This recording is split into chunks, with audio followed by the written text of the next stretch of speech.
show. Welcome to episode 123 of the Gluttons For Punishment Podcast, or GFP, a Toronto Maple Leafs and NHL podcast hosted by Michael Lepore and Anthony Bruno. He's Lepore, I'm Bruno. Thank you so much for listening and watching us on YouTube as well. The Toronto Maple Leafs absolutely stink. They reek. It's a disaster in Toronto. Now listen, it's not like they're 0-12 or 0-13 or 1 Might as well be 11-1. It's not that terrible. Yeah, we're not Edmonton. We're not the Edmonton Oilers yet, but it is not pretty right now. The Leafs are 1-3-2 in their last 6 games. They have held a third period lead just 4 times in 13 games this season. They have given up 3 or more goals 10 times in 13 games. It's not pretty. This is some of the worst hockey they've played over the last number of seasons. So we are going to give you our thoughts and opinions on everything going on in Leafs Nation right now with this hockey team. And on top of that, we're also going to talk about some of the other Canadian teams around the NHL and some of the projections that we have for these teams moving forward as we look towards the end of the season and the playoffs. Who knows? Maybe it's just going to be Vancouver in the playoffs because every other Canadian team stinks. Actually, Winnipeg's not bad either. But anyway, we will get into all that. But before we do, it is time to officially welcome in my partner in crime, Mr. Michael Lepore, who has a very special announcement regarding the Auston Matthews jersey giveaway. I'm doing well, Bruno. But it's like, I think sometimes God just knows when things happen. So Leafs lose. I'm pissed off, rattled as hell that I'm going to be the victim of chirps here in our nation's capital. Get to bed, wake up, and what do I see? Snow on the ground. Our first snowfall here in Ottawa. You have to dust off your car. Terrible, terrible. I mentioned a few weeks ago that I absolutely hate the cold. I don't like the snow either. I don't know what I dislike more, the snow or the cold. I know that's like a common debate, and that's a very Canadian debate. But yeah, thank God for this pod, for an opportunity to blow off some steam. But you did mention the Auston Matthews jersey giveaway. I am holding it up.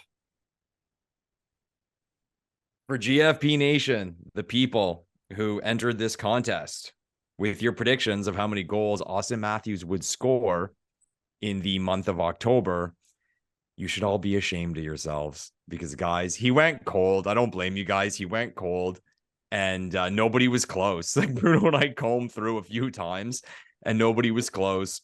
So we're extending the contest. So if you want to win this jersey, like this video, subscribe to the channel, and comment down below with, by the end of November, the amount of goals Auston Matthews will have in his total. There you go. Lepore laid it out. The Auston Matthews jersey giveaway contest is still going on. Yeah. You're still alive in the contest to win the jersey, and all you have to do is like this video, subscribe to the channel, and then in the comment section down below, you have to let us know at the end of November, November 30th, on that date, how many goals will Auston Matthews have? Not how many goals he's going to score from now until the end of November. Not how many goals he's going to score in November in total. It's how many goals is he going to have at the end of November. So what's he at right now? 13 goals, I believe. Yeah. So by November 30th, what's he going to be at? 8 more You tell games. us. Is it going to be 16 goals, 17 goals, 20 goals, 22 goals? Let us know. Be creative with your answer. Don't just say he will score 20 goals. Give us a little something, all right? So good luck to everyone in GFP Nation, and tell all your friends about it as well, because everyone is eligible to join the contest as long as they do the 3 things that we laid out. Yeah, and to confirm Bruno's new number, he's sitting at 13, and the Leafs have 8 more games in the month of November. So if that's going to help you with your prediction. Good luck, everybody. Yeah. All right. It is now time to get into Leafs talk. That's why you all came here in the first place. I mean, some of you are probably just coming here for the jersey giveaway and you're leaving. That's not very nice. But to the true Gluttons for Punishment fans out there, you are staying with us until the very end of the show. And we appreciate that so much because we are going to you. shred the Leafs today. Cool. Me and Lepore, we don't talk that much like before the show. We kind of save everything for the show, but I just feel like this is going to be a lot of, listen, I don't want to say a lot of negativity, but it's going to be a lot of just us blowing off steam because this team is not playing right or is not playing well right now. And I laid it out right off the top of the show. They've allowed 3 or more goals in 10 of 13 games this year, 1 win in their last 6 games. They have only held a third period lead 4 times in 13 games this season. I mean, it's just pathetic. Even looking at regulation victories, this team has 3 regulation wins in 13 games. They're not controlling play. They're not playing well defensively. Even goaltending, Joseph Woll has been stumbling. I thought Joseph Woll was terrible against Ottawa.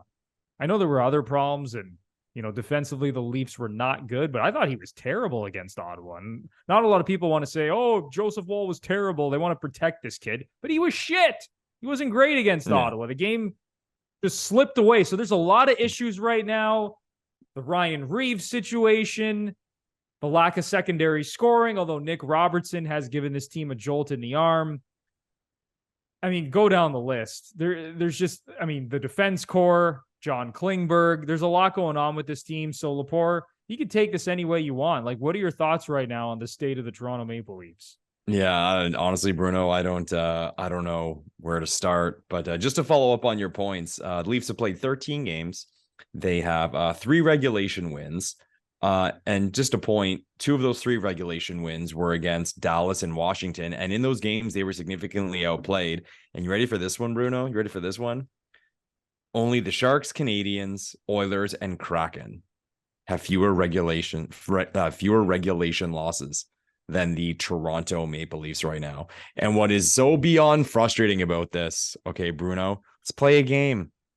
Let's say a few weeks back before the season started, someone told you Auston Matthews was going to have 13 goals at this point.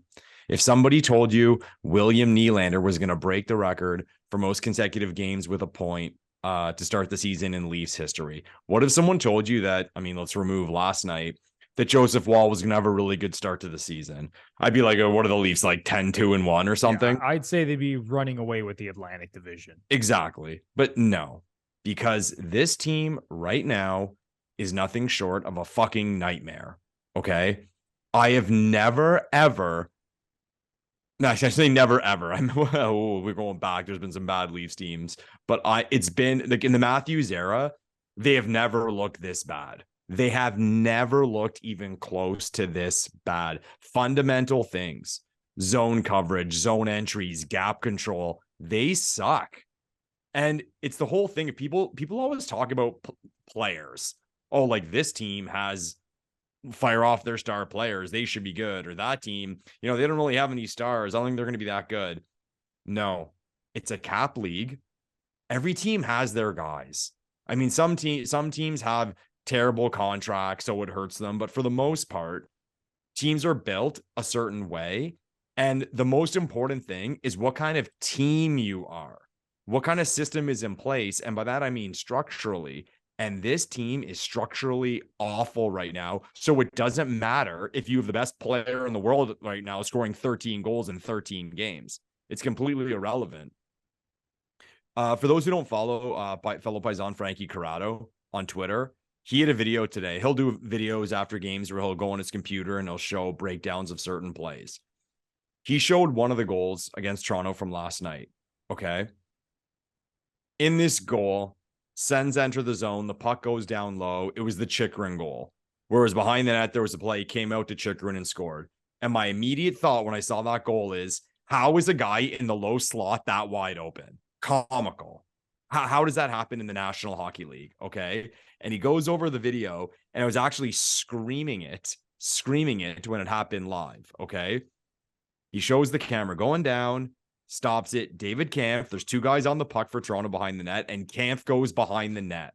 Okay. And he talks about the rail, and the rail is the line that's created between the hash marks across the ice. So the saying is you stop at the rail. And these are things you teach kids. Okay. if two guys are down low, you stop at the rail because that's where the danger is. That's where the puck's going to come out and where a scoring chance can get created.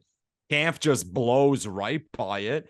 And there's a still image that's absolutely comical of the three of them like within 4 feet of each other behind the net. There was another one screenshot from the Giroux goal of 3 Leafs to the left of the net and Giordano behind the net. So essentially the rest of everything is wide open for Ottawa to do whatever the hell they want. It doesn't matter how well guys are playing. It doesn't matter who you have. If you're breaking down like this, you're not going to win games. Every game for the most part, and I'll say it, the Leafs haven't looked good all season. Every game for the most part, it's been kind of the same. They don't look good, but the talent carries them. Certain guys explode. So like Marner had back-to-back 4-point nights. Of course, Matthews is scoring for fun. Nylander's on fire. Tavares is getting points. So they win because of that, but nothing's in place, and they look absolutely brutal, man. I'm afraid, Bruno. I'm afraid that this season may slip away. Things have to be done. Like you already saw today, the reports that Klingberg is going to be healthy tomorrow. He's not going to be in the lineup. At practice, he was with Timmins, and Timmins had a non-contact jersey. So people think he's going to be in the press box against Calgary. And I think we're all okay with that. I mean, he's been absolutely terrible. He's been terrible. A note on Klingberg, with him on the ice at 5-on-5, the Leafs are minus 23 in high danger scoring chances. Yeah. It's almost as bad as the fourth line. What are they, like 0 goals for, 8 against? Yeah. When I saw that stat, the fourth line is an abomination. I almost don't think that's getting enough credit. We're 13 games in. This team is what, 6-5-2, and they have not scored a goal, and they've allowed 8. So if that fourth line was even, which is what you hope for with your fourth line, what would their record be? Just that alone. They're unplayable. Like Reaves is unplayable. Like people say that often, like, oh, so-and-so is unplayable. No. Reaves is unplayable. And they're watching the game last night before one of Ottawa's goals. Toronto had pressure in Ottawa's end, some battle behind the net, and the camera went low. And in the shot, you saw Reaves next to Stützle. And I was like, Stützle's on against Reaves, the fourth line. We're fucking going to get scored on. And sure enough, we did. Because why wouldn't we? And we deserve it. This team's bad. This is a bad hockey team. That's a summary of it. The Toronto Maple Leafs are a bad hockey team. Full stop. It's not a bird. It's not a plane. It's the most revolutionary ball trimmer the world has ever seen. Oh my God. Gentlemen, our friends over at MANSCAPED have been working night and day to bring you a below-the-waist grooming experience like none other with their brand new Lawnmower 5.0 Ultra. We're talking about a next-generation trimmer with interchangeable blade heads for whatever shave your mind can imagine. Upgrade your grooming game to the Ultra Sphere this year by going to manscaped.com for 20% off and free shipping using our exclusive code GFP20. Lepore, Manscaped just doesn't miss. You know what, Bruno? Individuals who have bought Manscaped products in the past, I feel like we don't have to pitch them because you know what? They've experienced the glory. They know how it changes their life. It's the losers out there listening who don't have any Manscaped products. And this is the one above all of them that will make the biggest difference. The Lawnmower 5.0 is an absolute beast. Order it now, manscaped.com, GFP20 for 20% off. And I promise you, the Lepore promise, you will not be disappointed. Look good, feel good, and play good. And the way you're going to do that is by using the Lawnmower 5.0 Ultra. The stamp of approval from the GFP podcast. We've been using these products for years now. We love having them a part of this show. And as Lepore said, you will not be disappointed. Go to manscaped.com for 20% off and free shipping using our exclusive code GFP20. That is GFP20 for 20% off and free shipping at manscaped.com. That note on Ryan Reaves, with him on the ice at 5-on-5, the Leafs 0 goals for, 9 goals against. Yeah. He just never has the puck on his stick, and that's the problem. No. He can go around and try to hit people. He doesn't even hit people because by the time he gets to them, the puck's off their stick, and he can't even lay the body. He's essentially good for nothing. And listen, I I was sort of on board with the whole Ryan Reaves experiment, even though I'm a numbers guy at heart, and Lepore, you like your numbers as well. But we thought that the Leafs needed an injection of life, of, I don't even want to say the word. It starts with an N, or starts with an S. It's the snot, as Brad Treliving calls it. I don't even want to say that because it just makes me sick. And people already don't like Brad Treliving for his offseason signings. And I know it's still early, but, people thought it would give the Leafs more grit, more physicality, more character. It's just made them a worse hockey team. The fourth line is terrible. John Klingberg has not been good at all. And they got to clean it up. Sheldon Keefe, after the game, went off on this team. He said, we sit here and we celebrate guys who score big numbers and score a ton and all kinds of stuff.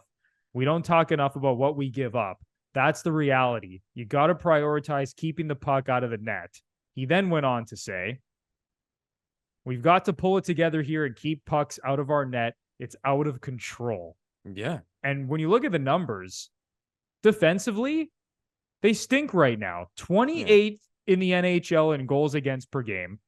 The Leafs are 21st in the league in goal differential at -3. 26th in penalty kill at a shade over 71%. Then when you look at 5-on-5 goals against per 60, 22nd in the league. 5-on-5 expected goals against per 60, 22nd in the league. And even if you look at expected goals for percentage at 5-on-5, the Leafs currently sit 25th in the NHL. So it's like I said, the one thing that just irks me about this team, and this is not the same when you compare it to the last 3, 4, 5 seasons. They are not controlling play. You guys have listened to this pod since we started. Basically, from day one that we started this pod until the start of this season, 80% of the time, the Leafs are out shooting their opponents. They're controlling the game. They're controlling the pace of play. That is just not the case this season. They're always chasing games. It's like I said, they barely held leads in the third period. 4 times in 13 games, they've held a lead in the third period. They're constantly chasing games, even games they're winning. Like when they came back to beat the Tampa Bay Lightning when they were down 4-1. It's like every night they're getting behind the 8 ball, and they need Matthews and Nylander and Marner to go into God mode to give this team a chance. It's crazy. The stats that these guys are putting up offensively, as you said, Lepore, this team should be running away with the Atlantic right now, but they can't keep the puck out of their net. They can't get a save. Now, I don't want to say the goaltending's been terrible. Like when you look overall, Leafs are, okay, it's not great. 22nd in the league in 5-on-5 save percentage. And maybe last night kind of skewed some things because it was a rough night for Joseph Woll. But it's like everything is going wrong for this team. And I don't know if there's a fix here, or at least an immediate fix. I know there's reports that Brad Treliving is going to try to get one of the pending UFA D-men in Calgary, whether it's Noah Hannafin, Nikita Zadorov, Chris Tanev, with his connections to Calgary, obviously being their GM for a long time. And I know they're dealing with injuries. Jake McCabe is out. Liljegren is out. Connor Timmins is out. So it's not like Sheldon Keefe is dealing with a fully healthy NHL caliber roster here. I mean, he's been rolling out AHL D-men for the last number of nights. So when I look at it, it's just, I don't see a quick fix, because as well as Matthews and the other core 4 members are going to play, if this team cannot keep the puck out of its net, then they're fucked. Yeah. That's a talking point, Bruno, because you always have that internal debate in your head of, okay, like pure emotion and logic. Okay. How significant are those 3 injuries to this team right now? Because I've thought about that. Okay. We're talking about how bad this team is defensively, how poor they are structurally. With Timmins, Lilly, and McCabe in the lineup, is this a completely different conversation right now, or is that an excuse?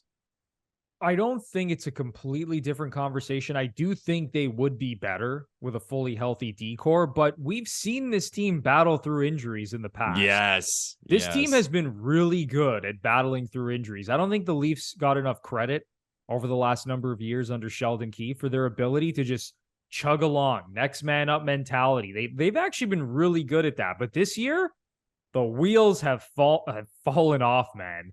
Like, I listen, with those guys in the lineup, they would certainly be better defensively.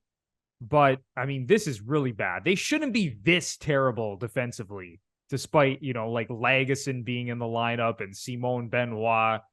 Like, their team defense over the last few seasons has been good. So this is kind of shocking, honestly, that they're this terrible right now. Yeah, well, last year they had that stretch where who was out? It was like Sandin got hurt for a bit. I think Brody. We literally had like 4 D-men out, and we called on like Jordy Ben came in the lineup. And who was the other UFA? Victor Mete was playing. Victor Mete, yeah, Victor Mete was the other one. And in that month, they went something like 14-2-2 or something. So, like, to Bruno's point, yeah, we've battled through this before because of structure. And furthermore, contrary to popular belief, Toronto Maple Leafs teams under Sheldon Keefe have been fantastic structurally and defensively specifically. So I'd love to be a fly on the wall in the video room. He must be having nightmares from this stuff, just watching these fundamental mistakes, because this is this guy's MO. Like, again, people will always talk about the Leafs, their defense sucks and they suck defensively. They're not paying attention to the numbers over the last couple of years. Keefe has done a great job with this team when it comes to avoiding high danger scoring chances against. And when you watch these games, like, I don't know, man, it's like the Leafs think they're playing lacrosse or something. It's just up and down, back and forth. Guys are open. It's bad, man. The Reaves thing, honestly, okay. I came on this pod when that deal was made, and I gave my spiel that if you hate the hell out of this deal, you're overthinking it. And if you love this deal, you're overthinking it. It's a body. It's $1.3 million. He's going to have some impact. Who cares? Like, the name, the brand, like what people thought they were getting. I thought it got over talked about, but I was wrong. I can fully admit when I'm wrong. And Michael Lepore was dead wrong with the Ryan Reaves one, being neutral on it. It boggles my mind how, okay, we see players' names, we watch highlights, we watch something, how often you get a chance to watch, like, or focus on Ryan Reaves in a game. But for the staff to give this guy a 3-year deal, that's nothing short of, that's incompetence. That is full-blown incompetence. And again, I say people say, oh, so-and-so is unplayable. No, Reaves is unplayable. He looks terrible out there. Big, slow, and a bad decision maker. And he's so cringy, man. Like how we tried to pick a fight at the end of the game yesterday. Like, give me a break. Yeah, you're going to do it now. And even then, who cares? Who cares? It's just brutal, man. It's so embarrassing. But one thing I'd like to ask, Bruno, maybe you know the answer to this, and people comment down below if you have the answer. I've seen 2 different sides to this. Some are saying that we're completely stuck with the Reaves contract on the books over the next 3 years. Others are saying the deal is structured, and I think it was James Myrtle reported originally, that the deal's structured in a way that the Leafs can send him down. And I think it's like $200,000 of the 1.3 million will count on the cap. But again, then other people are saying, no, that's not accurate. So, like, I don't know what to believe. I don't even know the logistics, honestly. All I know is that he's getting paid $1.35 million a year for the next 3 years, which looks like an abomination of a contract. I don't know the exact logistics if they were to send him down and the cap relief that they would get from that. I was always under the impression that you could only bury like 900-ish K in the minors. I could be wrong about that. There's probably like a cap wizard out there who listens to us who probably knows the exact answer to this. It's kind of like with the Edmonton Oilers and sending down Jack Campbell. Obviously, you cannot bury his entire contract, but you get a little bit of cap relief. Yeah, with Ryan Reaves, it's terrible. And like I said, I got a little bit excited, honestly, when I saw, even opening night, he comes out, he's flexing his muscles. He's the loud guy in the room. He's the one, apparently, like, he's the DJ now on the team. He's picking like the goal songs, and he's scaring guys on Halloween. You saw that video going around that the Leafs posted on social media on Halloween. Like, it's like, that's all he's doing. I mean, he's not actually playing the game of hockey at a competent level right now, which is just which is sad, honestly, because he's an anchor now for the next 3 seasons. What are they going to do with this guy? He stinks. He stinks. He never has the puck on his stick. It's like you said, he's slow.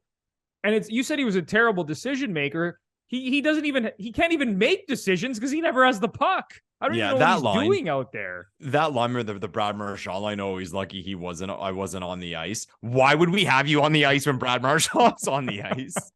Oh my God. It's so cringy, man. Like, I'm so done with this. And I'm done. You know what it is too, Bruno? Is that annoying thing of everyone talking about it. Like, this is what we're talking about. And it's so shitty because here we were finally we had that, I think it was 1.1 million of Kessel on the books for the last few years because we retained for some reason that deal versus Pittsburgh.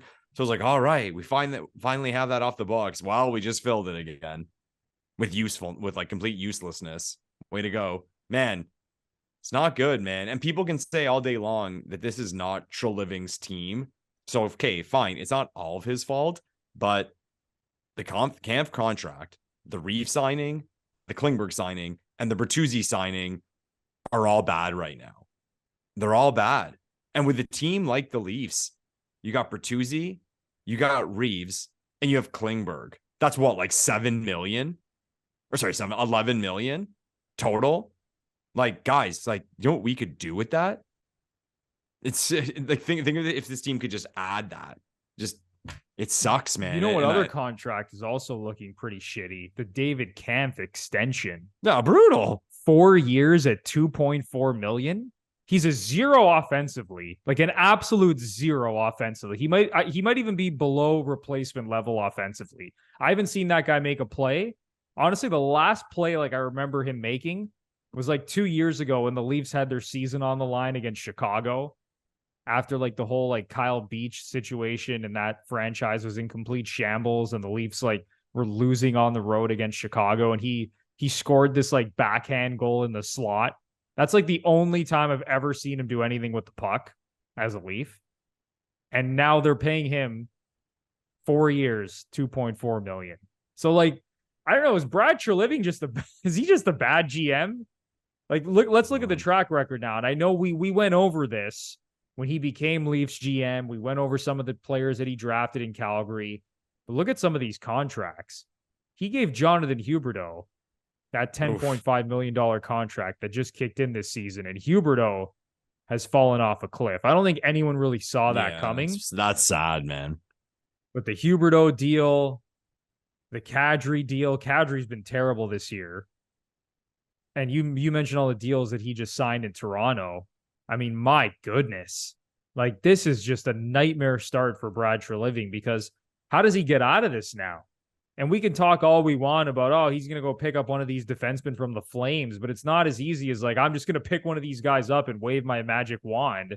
Like, there's got to be a lot of cap gymnastics that have to happen to get something like that across the finish line. And it's scary. Honestly, Lepore, the only positive thing about this team right now is since Nick Robertson has come up, that third line actually looks really solid. Robertson, Yarncroke, and Domi. Like, they have some jump. They're creating chances. Robertson looks good. I've been impressed with Robertson, man. I think he's played well. Yeah. What has it been? 2 games since he's been called up? Yeah. Scored that sick goal against the Senators. That saucer pass from Domi. Robertson, I don't know how he like picked it out of midair, top shelf. That was sick. I thought, okay, here we go. The Leafs tied the game. They're going to win it. Then the wheels fall off. So I don't know what Treliving's going to do at this point, because they're in a rough spot. They need to get healthy on defense very quickly, and he better be working the phone lines trying to upgrade this D-core. And I don't know. I mean, what do you do with Reaves? I mean, you can't really. What are you going to trade him? Who the hell wants Ryan Reaves right now? I mean, it's just it's a rough situation, man. Yeah, if we are going to talk about positives, one thing I think we've got from the last few games is that I think we know our top 9. And I talked a few weeks back about how I found that really annoying, how like we couldn't figure it out. We didn't know exactly what we were doing. And to see now that it's Matthews, Marner, Nyes, that's a line. Okay. Nylander and Tavares are going to stay together. I guess by default, Bertuzzi goes there. And On the give a shit meter, he's looked pretty terrible so far, which I don't understand. I don't understand, because even if you don't give a shit about the results of games, okay, for your team, you know, you don't really care about winning or whatever, at least be in it for the money. You got a contract ending. Get paid. Think of the opportunity you were given. Matthews and Marner? What? We could literally list like the top 5 situations to be in the National Hockey League, and that one would be on it. He was given an opportunity.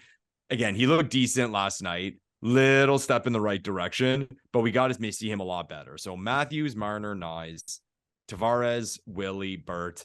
Third line, Domi, Yarncroc, Robo. That's the top 9. That's the top 9. And then Pontus Holmberg got called up today, so it looks like he's going to play tomorrow. So we'll see where that goes with the fourth line. But again, if there are some positives from these last few games, I think we've established what our best 9 forwards look like. Yeah, the third line is a positive development for this team, because before Robertson came up, the secondary scoring was just non-existent. It's not even that, like, production-wise it was non-existent. Just the third and fourth line just weren't creating any scoring chances at all. It was just like zero. Every time the Leafs' bottom 6 forwards were on the ice, there was never any hope in hell of the puck going in the net. And now it's worse than zero, Bruno, because not only that, they were getting scored on. Yeah. And you know what's unfortunate is that I think Noah Gregor is actually a good player. Like, I love his speed. It's just when he's on a line with a zero offensive center and David Kampf and Brian Reaves, who might be the worst player in the NHL. I mean, what do you expect the guy to do? But I do think there is actually some potential there with Gregor. Like, if I don't know, whether they send down Reaves or sit him in the press box, like they could rework the fourth line if they wanted to. And again, it's kind of pathetic that all we're doing is talking about Ryan Reaves in the fourth line, but it's just sort of like a microcosm of like everything wrong with this team. And it's just like highlighting the poor offseason decisions that Brad Treliving made, even though honestly, me and you and some other Leaf fans, we were all kind of pretty happy with the offseason additions. And who knows, like, there's still a scenario here where Domi ends up having a good season, where Bertuzzi finds his groove and ends up scoring like 25 goals. But, you know, the way that Klingberg is trending and Reaves is trending and the Kampf contract, like, it's just, it looks like Treliving has already struck out in his first year as Leafs GM. I'd like to know with Klingberg, how much of his money has he already received? Of that was it, 4 million and change. I'd like to know how much he's already received. You think he's just mailed it in? Well, no, I don't mean that. I was saying in the way of trading him, because no one wants his cap hit right now. But it's one of those things, you could trade him to a bad team if he's only owed like $1 million or something. So then they're not at the cap anyway, so they'll take the cap hit and they owe him $1 million. Maybe throw in a sweetener, one of those, because even him, man, he probably wants to get the hell out of here. Yeah, like, he probably can't take it anymore. Oh, like, my God. This market will eat you alive. If you're a defenseman who is not responsible defensively, you're going to get eaten alive in Toronto. There's always they're going over on TSN, the list of like public enemy #1 defensemen, going back like Justin Hall, Jay Gardner, Brian McCabe, Larry Murphy, Todd Gill. Like, we always have one we hate and we like to throw shit on. I've actually made the point too about D. I feel like every Canadian team almost always has that one guy, that one defenseman they hate, because they're like, oh, every time there's a goal, he's in front of the net. And it's like, you know, I mean, he's the defenseman. And so he's in front of the Oilers net. Fans hate Darnell Nurse. Sens fans have soured on Thomas Chabot. Like, go down the list, right? I'm Sens fans forever here. Like, a lot of people hated Redden. It's like that two-way guy who gets caught. So he gets caught or whatever, and they hate him. And of course, he's in front of the net for a goal because he's on a lot. But I don't know. But to that discussion, we could have a discussion on whether or not with any of these guys, even for other teams, if it's deserved or not. This is fully deserved. Fully. He's been terrible. Terrible. And as for Reaves, and like, let's make this a little joke. You always hear like people make a crack about like a certain NHL player and say, you know what? I wouldn't invite them to play for my beer league team. They're that fucking bad. Bruno, when I watch Ryan Reaves, genuinely, if you brought him to like my Tuesday or Friday morning pickup hockey and it was non-contact, I don't know if he's that good. Yeah. What is he would he be a top 3 player on the ice in your beer league? I don't know. I mean, I don't think he would. I think, I mean, the size, and I assume it's like that thing. People say it sound weird. Like he's probably fast compared as far as regular humans go, not professional hockey players. And of course, like his strength and power on the puck. But in terms of an actual hockey player, man, I don't know, man. Like I'll put it this way: a lot of guys I play with, maybe they wouldn't be as effective as Ryan Reaves because of his size, strength, and that, and like just power on the puck. But in terms of actual hockey players, yeah, they're better than him. I play with guys who are better than Ryan. They can receive a pass and give a pass. I question that with him. Lepore, right now, are you better than Ryan Reaves? Well, me, yeah, Bruno. I was talking about the other guys I play with. Yeah. Honestly, I also think I'm better than Ryan Reaves. I know it sounds outrageous. Yeah, but you're Jack, Bruno. I'm skinny, so I mean, I don't know. People, I actually listen, and I don't play as much hockey as I used to play. Like I still play. I wish I played more, but I think I might be better than Ryan Reaves. But I don't even think, honestly. Like I know people in the comments right now are like, "Oh, he plays in the NHL, whatever." Like, yeah, but he shouldn't. Like, yeah, come on, he's garbage. Even if he was good at what he's supposed to do in terms of his actual hockey playing ability, no, like no chance, right? Brutal, man. Yeah, Brutal. it's a tough scene right now, and I don't know how that guy gets out of it because he can try to pick fights and do some other shenanigans, and nothing's gonna work because people know what's up here. There are smart hockey fans in Toronto, and all we have to do is look at the numbers. Leafs with Ryan Reaves on the ice at 5-on-5, 0 goals for, 9 goals against, constantly getting caved in. Brad Treliving, you have your work cut out for you. All right. Let's move on to the other Canadian teams now, Lepore. Yeah. It's been an interesting start to the season because I don't think anyone saw this coming with the Vancouver Canucks being the best team in Canada at this juncture. Right, Elias Pettersson, Quinn Hughes are playing out of their minds. Thatcher Demko has been unbelievable. Last year, Thatcher Demko was terrible. I drafted him in fantasy hockey, and he was like an AHL level goaltender. And then he missed like 30 games with an injury. And this year he comes back and he's like going to win the Vezina Trophy. Yeah. So I'm still sour about that. But yeah, Vancouver, the underlying numbers do not support how good they are right now. But you know what? Fuck the underlying numbers sometimes. Yeah. And again, me and Lepore are like big numbers guys, but sometimes throw that shit out the window. It's the same thing with Edmonton.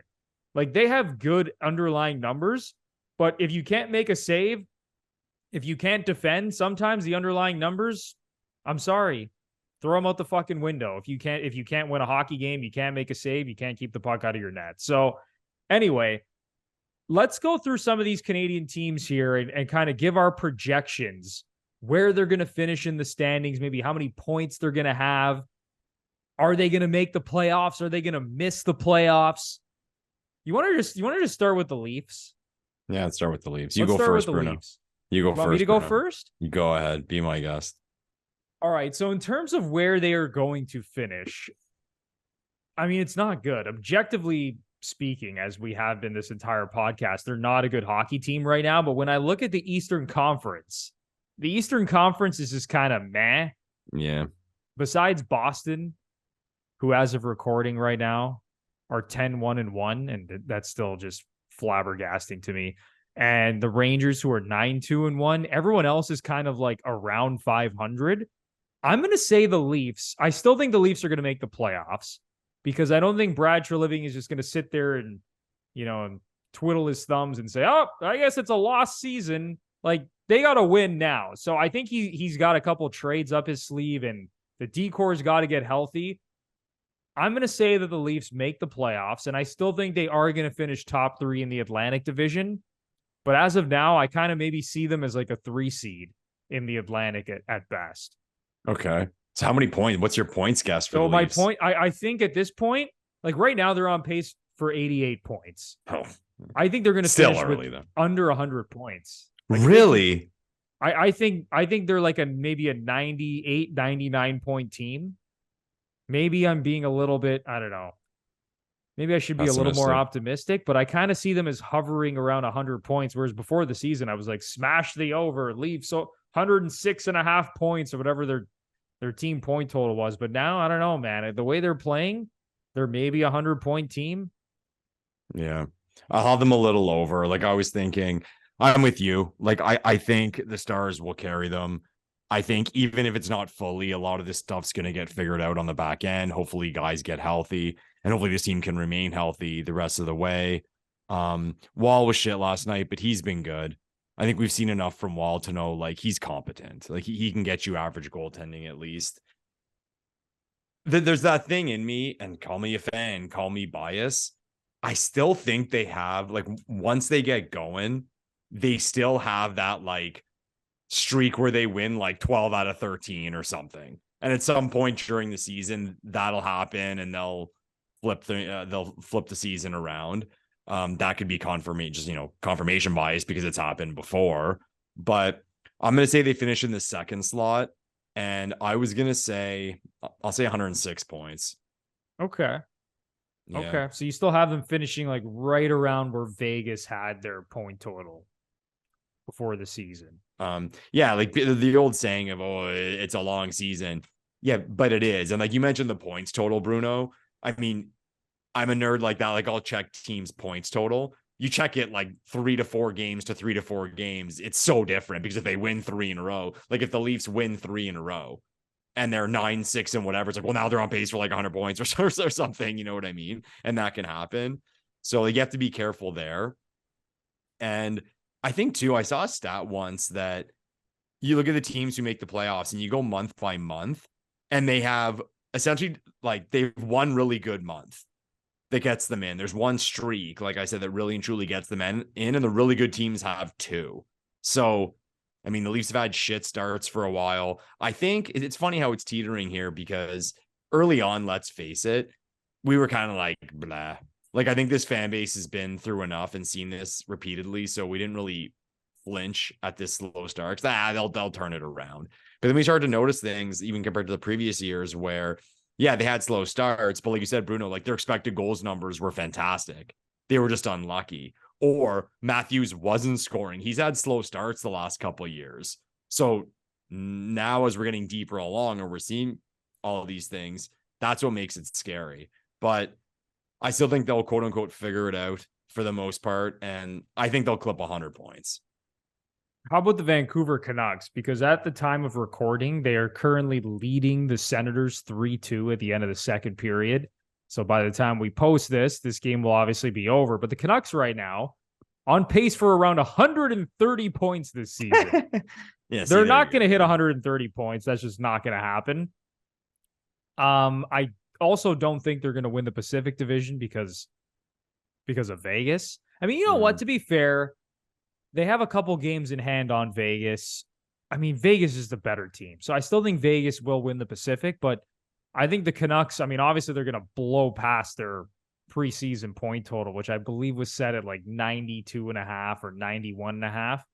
I think the Canucks are comfortably going to make the playoffs. They're banking points now. So later in the season, you know what?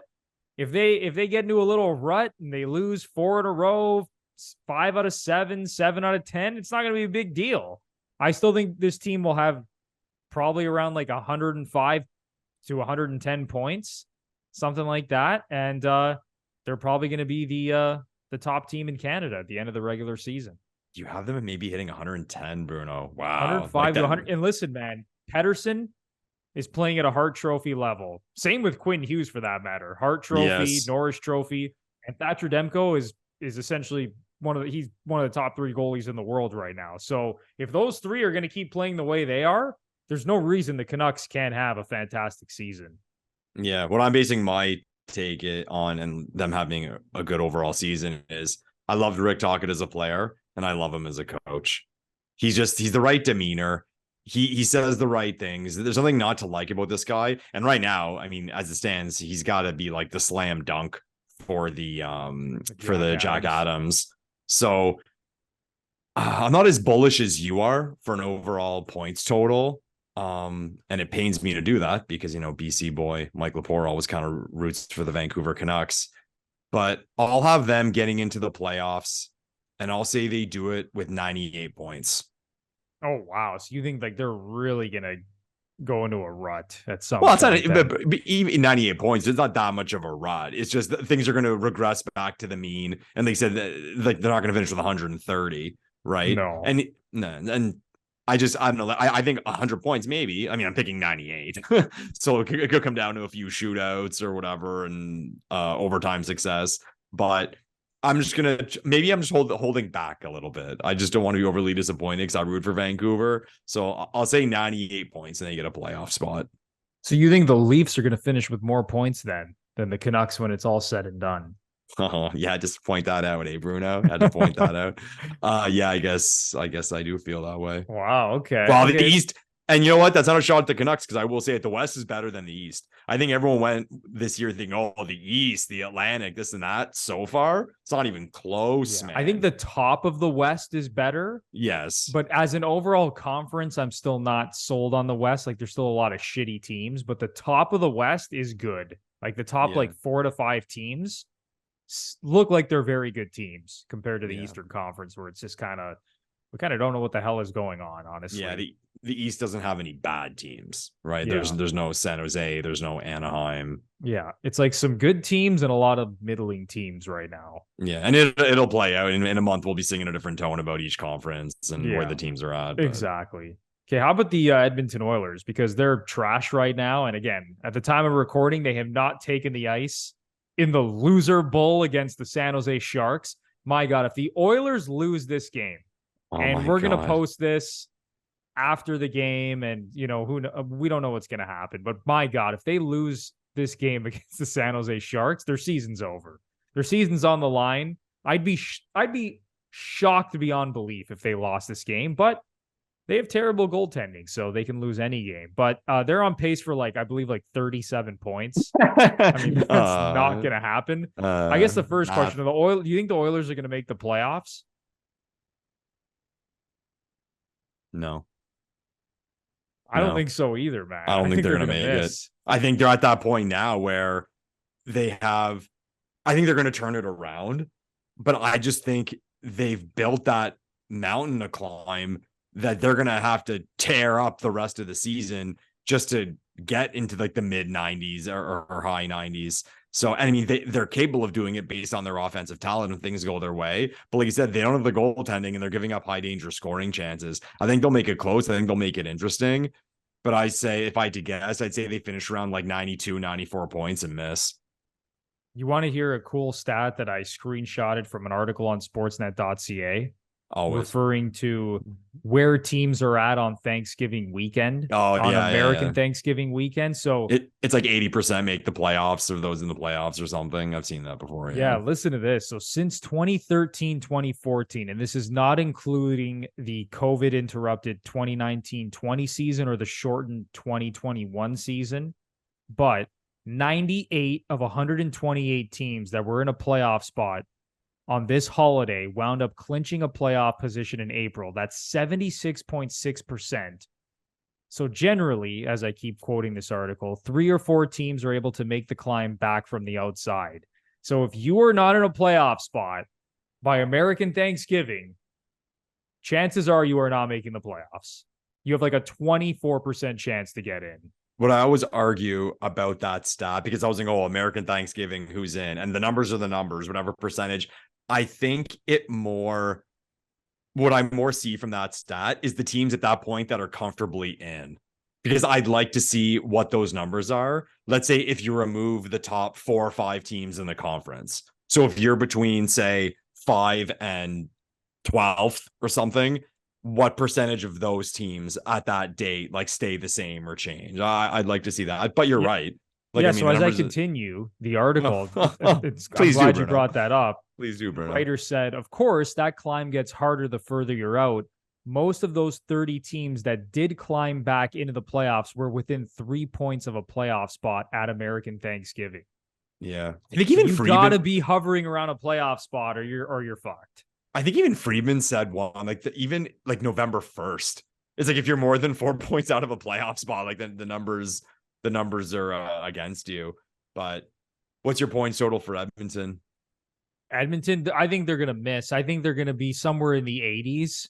probably like the high 80s, like 89, 88, 89 points. They just dug too big of a hole. And I know that the Oilers go on a heater. And I know last season they finished the year 17-2-1, and they have McDavid and Draisaitl, but McDavid looks like he's playing injured right now. He's barely over a point a game. They can't make a save to save their lives. Defensively, they stink. Their secondary scoring is worse than the Leafs' secondary scoring. I just don't see a scenario where this team is going to climb out of this hole. The only saving grace is that the other teams fighting for a playoff spot in the West, as I alluded to, they all kind of stink. The top of the West is really good, but that next half that are kind of all battling for a playoff spot, not a lot of great teams in there that the Oilers have to pass. I just think, honestly, I know it's only, 11 games in for them? It's too big of a hole, man. Yeah. You know what, though? Like, I'll say it. As a neutral, I hope it gets interesting for them. It'll be a fucking blast. Like, if they're chasing at the end and it's close, that'll be fun as hell. But one thing, though, and you mentioned the game tonight, Bruno, okay? Like, is this black and white? If they lose to San Jose, is Woodcroft fired? I don't want to say he's fired, but what I will say is that their season is officially over if they lose tonight. Just because the mental capacity of that they can't overcome. They're fucked. If they lose to San Jose, the season's over. I'm just not quite on board with firing Woodcroft, considering like since he became head coach of Edmonton, he has like one of the greatest winning percentages in team history. Like he's done a good job with them for the most part. So I think that would be like a little reactionary, despite how terrible they are right now. So I'll just say their season will be officially put to bed. No chance in hell of making the playoffs. But I'm not sure they're going to fire Woodcroft. Yeah, one person who would be happy if Woodcroft gets let go is my wife, actually, because every time he comes on the camera, and people are going to laugh at this, she points out his hair dye job. It's like a black. It's like the fakest thing in the world. And now since she said it, every time I see him, I think about it. Like I look right at his hair and be like, yeah, it's brutal. It's I didn't even think about that. No, I got to pay closer attention. Yeah, well, you know, guys, we wouldn't notice that, right? But it's like jet black, and it looks like it was done out of a box from Shoppers Drug Mart or something. Come on, Jay. Get it together, man. Yeah. Other than that, man, like, do we even bother talking about like the the Montreal Canadiens? I mean, they I don't know. Like, do you want to go through all the teams? Like, I don't think the Habs are going to make the playoffs. Just do it quickly. We'll do it quickly, SNK. I think we both think the Habs are not going to make the playoffs. I say they get to like the low 70s is what I'll call it. Yeah, I can't remember if I had them over or under their point total to start. You had under. I think I had under. Yeah. Because I don't know. It was like 72.5 or something like that. But yeah, they're not going to make the playoffs. I'm going to say, okay, how about Calgary? Oh, like they suck. Yeah, I hate to say it, man, because I like a lot of guys on that team, but they suck. Yeah, they're in a very rough spot when their two best players just can't produce and seem to have lost their confidence. They're fucked, honestly, for lack of a better term. So yeah. And they're not going to try to get better because like they've dug too big of a hole. They're not like Edmonton where they had dreams of winning the Stanley Cup this year and they have UFAs. Yeah, they're going to trade all their UFAs. Yeah, at least they're going to tank. Think they will. Yeah. Right. Okay, how about Winnipeg? I like the Jets, man. Kyle Connor is one of my favorite players in the National Hockey League. I will say the Jets finish with bang on 100 points. Yeah, right now the Jets are 6-4-2. So, I mean, they're not doing great. They have a even goal differential, but I do still like the talent on their roster. They got a lot of good players. I think they're going to make the playoffs. I just think they're going to be more of like a mid to high 90s point total. I think they're going to finish with like 96, 97. So I think they're either going to be like the 3 seed in the Central, because I don't think they're going to finish ahead of Colorado or Dallas. And if they fall out, I mean, they should be able to clinch a wild card spot, considering like the teams right now in a wild card position are Anaheim and Arizona. I mean, really? Ouch. Arizona, eh? Arizona quietly being decent. Solid, man. I told you, man, before. I think I had over the total on Arizona. Like, they got some exciting young players. Fucking right they do. Decent looking team. Yeah. I guess last but not least, unless I'm forgetting a Canadian team, is your Ottawa Senators. Yes. How do we feel about them? Bruno, you know how many messages I've received about how everyone loves how you say the Senators are like my favorite team. Like people just love it. I don't know why. Just people of Ottawa, right? That's awesome. The Sens, I think of all of them, and I'm not just saying this, I think the Sens is kind of the toughest because I think everyone kind of has them at that line of getting that they're going to just get in or they're just going to miss. Even then, man, they haven't had the worst start to the season. I think we're going to find out. Okay, this is how I'll do it. Okay. As it stands right now, they've had some injuries. Like they got Zoo back tonight. Brandstrom's hurt. Shabbat's out for a while. So the roster is better than it's currently constructed. Okay. They will, I mean, maybe they get Pinto for the second half of the season if he's able to play. So I'll say the Sens finish with 95 and get in a wild card. But I will say that we're going to know in a couple weeks, within the next couple weeks, maybe even less, if I'm way off. Because this whole thing with DJ, the fire DJ chants at the arena, how Brady went off about the fans, that stuff, man, if that stuff digs, that's hard to get out of because that becomes mental. Like last night was a huge win for the Sens. Like as bad as the Leafs were, that was a huge win for them. Like you saw their bench jump up with those 4, 5, and 6 goals. So again, it'll be exciting to watch because I think they have a good chance to make the playoffs. But at the same time, it's on a needle. This team's going to be on a needle. And like I said, it's going to be in the next couple of weeks where we're going to find out who they are. You're a hell of a lot more optimistic than me because the Senators are right on track to finish exactly where I thought they would. I think they're going to miss the playoffs by a couple of points, 2 or 3 points. Right now, as of recording this podcast, they are dead last in the Eastern Conference. I know it sounds crazy to say, but they are technically. They're probably going to lose to Vancouver, and maybe I'm going to look like an idiot when we post this tomorrow because they're heading into the third period down 3-2. I think they're going to just miss the playoffs. It's going to be like 90-ish points, 89 points, something like that. So, yeah, I have so basically I have the Jets making the playoffs, the Canucks making the playoffs, and the Leafs making the playoffs. We're all I think we're both kind of on the same page, whereas you're a little bit more optimistic about the Senators. So, yeah, I don't know if any of those Canadian teams are going to actually win the cup, but at least get into the playoffs, give yourself a chance. Yeah, it's kind of, I think it's been like an underrated story or under talked about story, just how bad it's been for Canada so far for these teams. It's bad, man. Anyway, bad. Is there anything else you want to get off your chest before we wrap up this podcast? Yeah. I hope the Leafs can string together. We mentioned how the Oilers have San Jose tonight. Leafs have Calgary tomorrow on home ice. Like they have to win. Yeah, and they got to look good. Game. Like, oh my God, guys. Just I know it's so easy to say as fans, just look good, win and look good doing it. Even though there's the saying, oh, it doesn't matter how. No, I care how. Like there's the saying in soccer, champagne football. I want champagne hockey. I want my favorite hockey team that has all these star players to kick the shit out of teams and look really good doing it. So tomorrow's an opportunity. Again, you're on home ice. Let's do it. And let's try to string something together before Sweden, guys. And Brad, hit the phones, man. Hit the phones because you have work to do and you haven't done some very good work. So you got to redeem yourself. Is it too hard to ask the Leafs to just take a lead in a hockey game?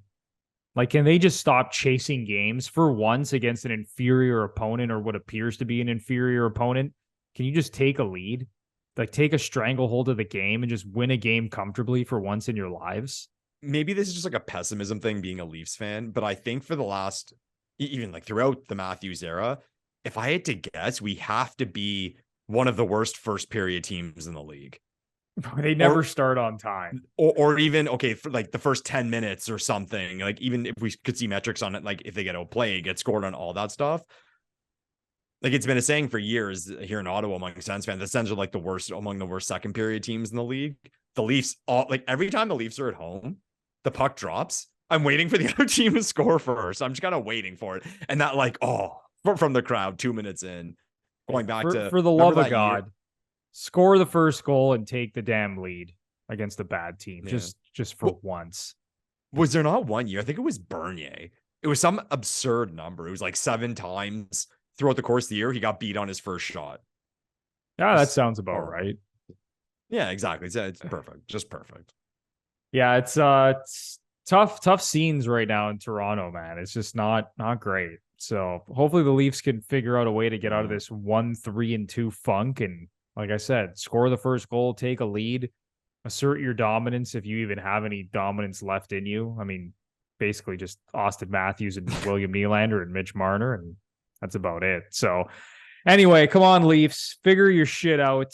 Because we got to start winning some hockey games. But that is going to do it for episode 123 of the Gluttons For Punishment Podcast, or GFP, a Toronto Maple Leafs and NHL podcast hosted by Michael Lepore and Anthony Bruno.